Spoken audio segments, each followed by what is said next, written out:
February 4th, 1912, 8:22 in the morning. It's freezing. The ground is rock hard. A cold wind blows across Paris. 187 feet above the city, on the first platform of the Eiffel Tower, a tailor stands on a small wooden stool. He looks down at the crowd, smiles warmly, and waves like he's saying goodbye to old friends. Then, without saying a word, he jumps. Cameras are rolling. They capture everything. The smile, the long silence, the fall, the impact. This footage still exists today. What it shows is not a stunt. It's a man who believed so strongly in his own invention that he was willing to die for it. This is the true story of Franz Reichelt. Franz Reichelt was not an engineer or a scientist. He was a tailor from Austria. In his late 20s, he moved to Paris and opened a small dressmaking shop on Rue Gaillon. He was known for being precise, patient, and detail-obsessed. But the world around him was changing fast. In 1903, the Wright brothers flew the first powered airplane. Suddenly, aviation was real. Suddenly, men were actually flying. And with flying came a brutal new problem. Planes were crashing. Pilots were dying. And when an aircraft failed mid-air, there was no way out. Parachutes existed, but they were heavy, bulky, stored separately. A pilot could not wear one, could not deploy one fast enough in an emergency. Franz Reichelt saw this problem, and he believed, with complete certainty, that he could solve it. His idea was a wearable parachute suit, light enough to wear on every flight, strong enough to save a life when everything else failed. It was genuinely a brilliant idea. The problem was, his version of it did not work. Between 1910 and 1912, Reichelt tested his suit obsessively. He threw weighted dummies from the 5th floor of his apartment building on Rue Gaillon. He redesigned the canopy. He adjusted the fabric. He recalculated the surface area again and again. The suit itself looked deceptively ordinary. Folded flat, it resembled a heavy overcoat, something a man could wear on a normal day. But when the arms were spread wide, fabric panels deployed between the limbs like wings. The entire suit weighed approximately 9 kilograms, nearly 20 pounds. The test results were not good. Some attempts showed partial deployment. Most showed the canopy collapsing completely on impact. The dummies hit the ground hard every single time. Engineers who examined his designs pointed to the same problem repeatedly. The canopy was far too small. It measured only around 30 to 32 square meters. Engineers calculated that a minimum of 50 square meters was needed to safely slow a falling man. The suit, as built, could not do what Reichelt believed it could. He heard these warnings. He did not accept them. The low-height dummy tests, he insisted, were simply not representative. The suit needed real height, real air, a real jump. He had no evidence for this, but he believed it completely. In January 1912, Franz Reichelt applied for permission to test his suit at the Eiffel Tower. He told authorities the test would use a dummy. Permission was granted for a dummy test only. On the morning of February 4th, 1912, Franz Reichelt arrived at the Eiffel Tower wearing the suit himself. When officials questioned him, he did not flinch. "I want to try the experiment myself, and I intend that my 72 kilos will give your arguments the most decisive of denials." He had not come to test a dummy. He had come to jump. Officials present did not physically stop him. Some believed he would lose his nerve. Others assumed he knew something they did not. Nobody intervened. He was given access to the first platform. He began to climb. The cold that morning was sharp and still.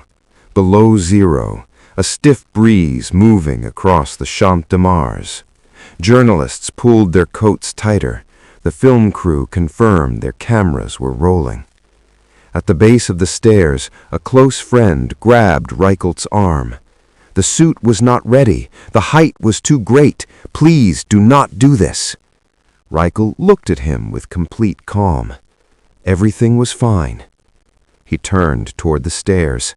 As he began to climb, he looked back once at the small group of friends watching him go.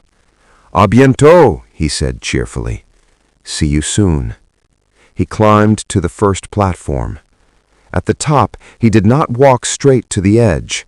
A restaurant table had been placed near the railing. On top of it sat a small wooden stool. Reichelt climbed onto the table, then onto the stool, positioning himself above the railing for a clean jump.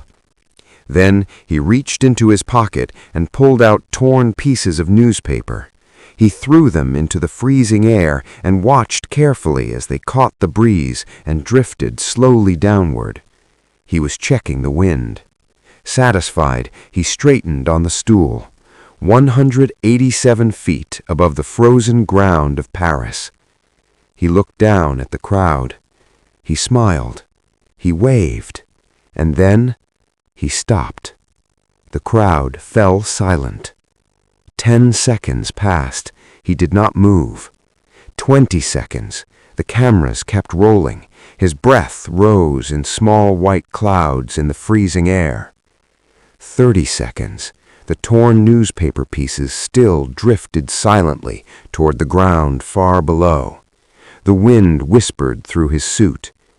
Those 40 seconds felt endless. Every eye on the ground was fixed on the single figure standing motionless on a stool above the railing of the Eiffel Tower. Then, without a word, he let go of the railing, stepped to the edge, and jumped. The footage shows everything. The moment his feet left the stool, the suit failed instantly. The canopy crumpled inward, folding around his body instead of catching air. He did not float. He did not slow down. He dropped, straight and fast, 187 feet in roughly 4 seconds. The crowd watched in complete silence. He hit the frozen ground with crushing force just seconds after leaving the platform.